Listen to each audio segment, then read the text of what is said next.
You know, about 3 months ago, the American Chemistry Council, we launched our From Chemistry to Energy initiative, which one of the central pillars of it is energy efficiency.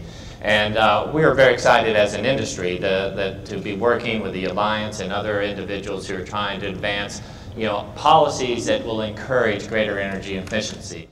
Our companies, we are developing the lithium-ion batteries. They're doing the insulations. They're doing the plastics and the composites that go into the lightweighting of vehicles. The more efficient light bulbs. Our industry is playing a major role in the development as well as the marketing of these products that are contributing to more sustainable lifestyles, throughout the country and throughout the world.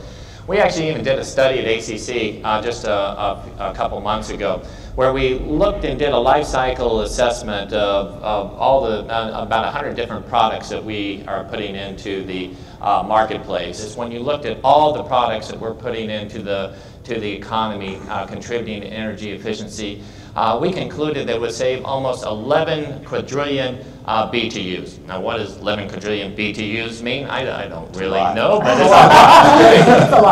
it's actually it's about the energy that is needed to power about 52 million homes. And so, this is something we're very proud of.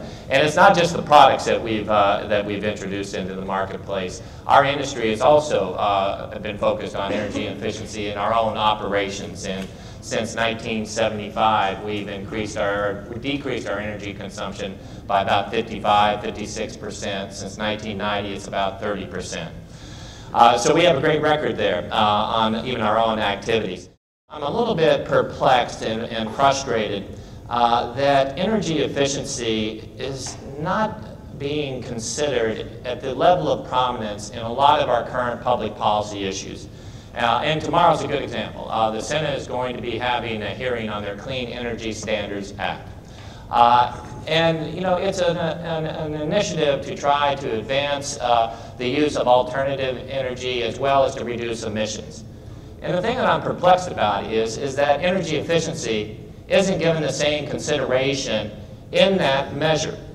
And I step back and I say, if your objective here is to ensure the most efficient use of energy, and your objective is to reduce total emissions from the energy we're consuming, shouldn't we step back and just say, well, first off, our highest priority ought to be, how do you reduce the pool of energy that is needed?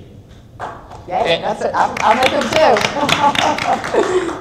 And that's where we're very concerned, because if you reduce the pool of energy, and then you can have the debate and discussion on what is the mix of energy sources and generation to provide for that energy need. And in some ways, it's one of the fundamental flaws I see in a lot of the energy debates and the clean energy standards that are happening, not only in the federal government, at the state government. The other thing that we're concerned about as an industry, too, is not just solely, the energy that can be saved from energy efficiency, but there's a lot of energy that is wasted.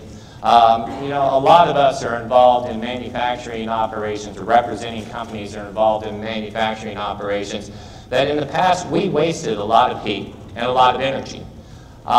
And there's an opportunity by, again, incorporating within our policies at the state and federal level that we fully capitalize on combined heat and power and cogeneration. The Oak Ridge Laboratories, National Laboratories, did a study not long ago that said if we fully utilize combined heat and power that is potential in the United States, we can meet 20% of our energy needs by, I think it's 2030, 2035.